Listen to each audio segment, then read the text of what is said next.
नमस्कार मंडळी, गुलाबजाम कसे केले त्याची रेसिपी सांगते. हे गुलाबजाम गिशच्या पॅकेट्सचे आहे. इकडे इंडियन स्टोअरमध्ये हे पॅकेट्स मिळतात. या पॅकेटमधलं जे मिक्स आहे त्यामध्ये थोडं थोडं कोमट दूध घालून मळून ठेवलं. अर्धा तास चांगलं मुरू दिलं. नंतर दुधाचा आणि साजूक तुपाचा हात लावून गोळा छान मऊ एकजीव करून घेतला आणि हा 5 ते 7 मिनटं गोळा छान मळायचा आहे, म्हणजे छान एकजीव होतो.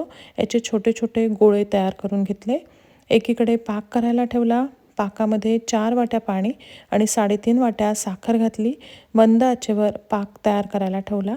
सगळे गोळे तयार करून झाल्यानंतर एका छोट्या कढईमध्ये तेल घेऊन तेल गरम झाल्यानंतर त्यामध्ये गोळे टाकले आणि हे गोळे तळताना मंद आचेवरच आपल्याला तळायचे आहेत आणि गोळे तळताना सगळीकडनं एकसारखे हलवले.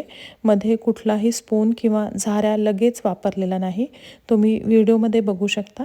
सगळे गोळे तळून झाले की त्याचा रंग बदलला आणि याचा रंग पण खूप छान आलेला आहे.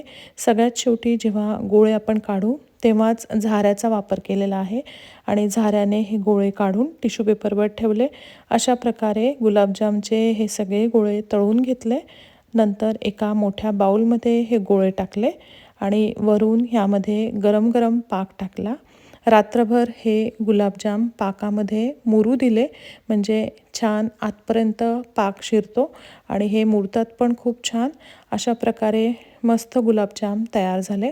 तुम्हाला जर आवडत असेल तर तुम्ही पाकामध्ये वेलची पूड टाकू शकता आणि छान त्याचा वास गुलाबजामला येतो. अशा प्रकारे तुम्हीसुद्धा करून बघा. खूप छान गुलाबजाम तयार होतात. धन्यवाद.